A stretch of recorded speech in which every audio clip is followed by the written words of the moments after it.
Hello again.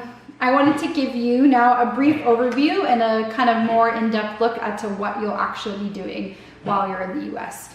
Keep in mind this is an overview for young people, so obviously your program is going to look a little bit differently as your adults, but you're also going to be building in more workshops for planning stuff back in Cyprus and how we're going to fundraise, etc., which you guys will talk about again.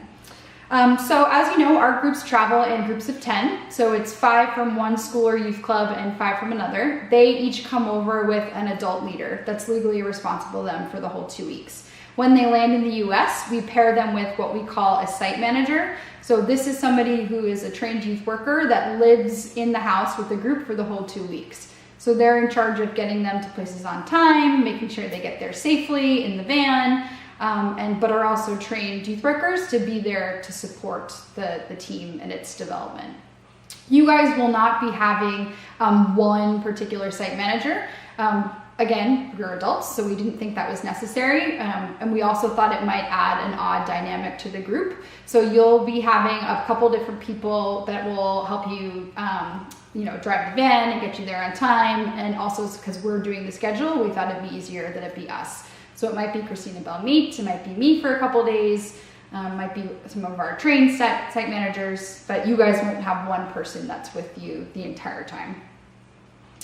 Each day, our teams also have what's called the leader of the day. So we pair up students, and 2 students, one from each school, every day is in charge of as many tasks as we can give them. So they're the ones that wake people up in the morning, they greet volunteers when we get to activities, they help site managers fill out their reports at night, they help lead the debrief, but we really want to give as much responsibility and empower the young people as much as we can straight from the beginning of the program. So each day looks a little bit different. This is an example of a schedule of a couple days. So there might be some days that you wake up at 6 a.m. There might be some nights that you're not getting back till really late. But on average, groups will do between 3 and 5 distinct activities each day with, individual and group work trickled in. So activities range from volunteer projects, from doing formal workshops facilitated by our alumni or outside facilitators. Workshops can range from topics such as identity or how to listen and communicate to maybe juggling or salsa dancing. It's really up to what our alumni come up with and what our community members want to do that year. As you know, our participants also give public presentations. So this happens at different types of audiences. Maybe it's a formal Rotary Club, it might be someone's home for dinner, it might be at a school, but they're all a little bit different. They also do a lot of other team building activities, so they might climb a mountain together, they might do a ropes course, a different type of challenge course, or other team building formal activities. And of course they have a little bit of fun. So as much as this is not a vacation in any way, shape, or form, we do try to stay true to our founder and put as much play into things as we can. So at the end of each day, you will do what's called a debrief. So at the end of every day, even if we don't get back until 11, 12 o'clock at night, we want to close the day. So the whole team comes together.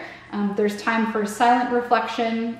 There's time to go over the ups and downs of the day. And the most important thing is that everybody has a safe space to express what they want about that day. So if it's an issue that they had with somebody, if they want to give somebody props, every night we just want to create this space for them. And it also teaches them how to finish things cyclically. So we close one day, nobody goes to bed upset before we go to sleep. We finish everything at debrief, so the next day that we start right away.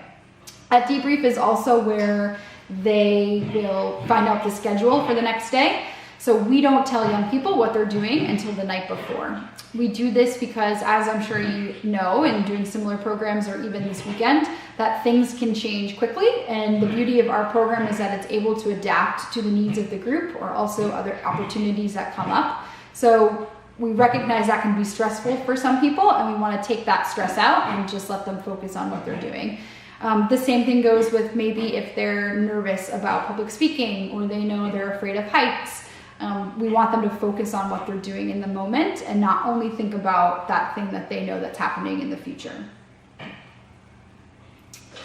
So at Friends Forever, we do have what we call choices and agreements. So we like to call them choices because we see our participants as adults, and they're hopefully choosing to be a part of our program. And if they're choosing to be a part of our program, they're choosing to agree to our policies. So I wanted to go over some of the big ones with you that I think are self-explanatory, but I always like to say them out loud.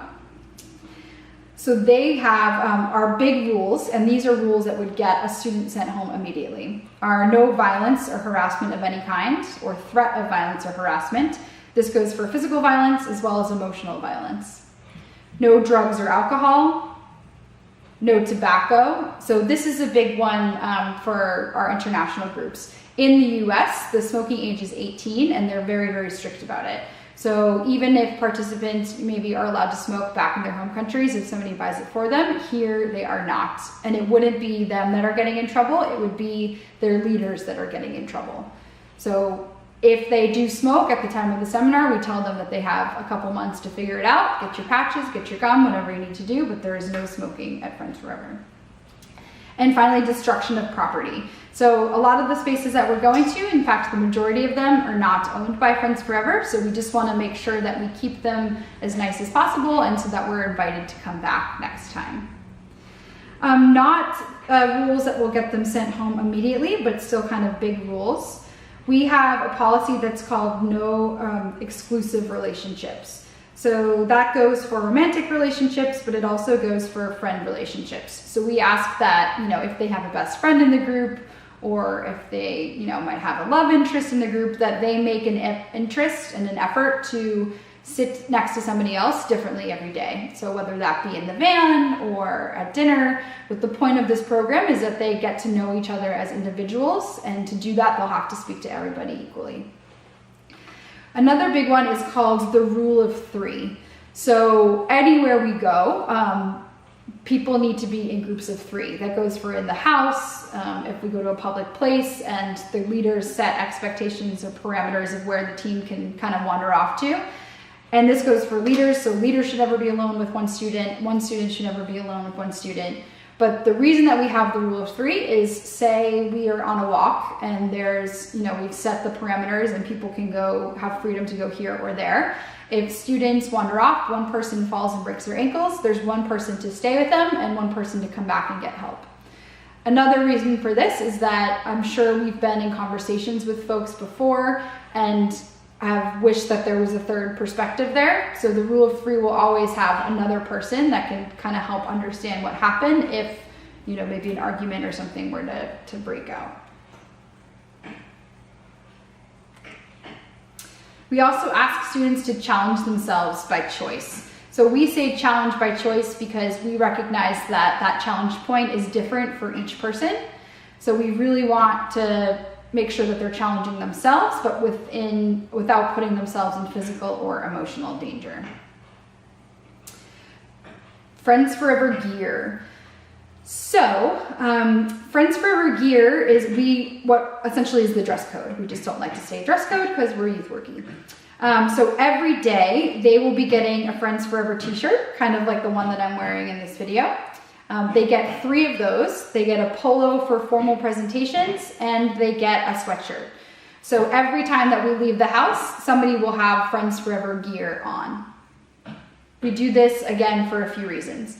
One, they're now a team. So when a team goes out onto the field, they put on their same jersey, and they function as a unit. It eliminates any opportunities for maybe delays in the morning. I'm sure for some people it's difficult to figure out what they're going to wear. How does this look on me, blah, blah, blah. So we completely eliminate that. Everybody wears the same shirt. And then also it's a safety issue. So if we're in a public place, it's easier for us to count everybody who's in the same t-shirt as opposed to people that are in their own clothes. And the final choice and agreement I'd like to go over is our shopping policy. So this is always a big question with our participants. When can we go shopping? But the shopping in the US is amazing. I always tell them it's really not that much cheaper than it is back home, especially the technology. It never works, it breaks. So we tell them that there's no point of getting your hopes up. However, if we are on time and prepared for each activity and we make it to everything okay and we don't have to repeat anything, there is time at the end of the trip to go shopping. There's a big chunk, probably about 4 hours or so. However, I have a rule that if I hear people asking about shopping, or I hear somebody tell me that people are asking about shopping, I take time off of the shopping time. This has worked wonders in the last few years and has really, diminished the complaining. That being said, we do have a cap for students to bring over only $300 US total. In theory, they would get off the plane here in America and not have to spend a dime. But we understand that, maybe they want to buy little extra sweets or something for their family. But we just say no more than $300 US. Okay, so I know that was a lot of information. If you guys have any questions, again, I am here to clarify anything, and all this information will be up on Basecamp, and I'm sure Belmeet and Christine can also ask any questions. All right, thanks again, guys. See you soon.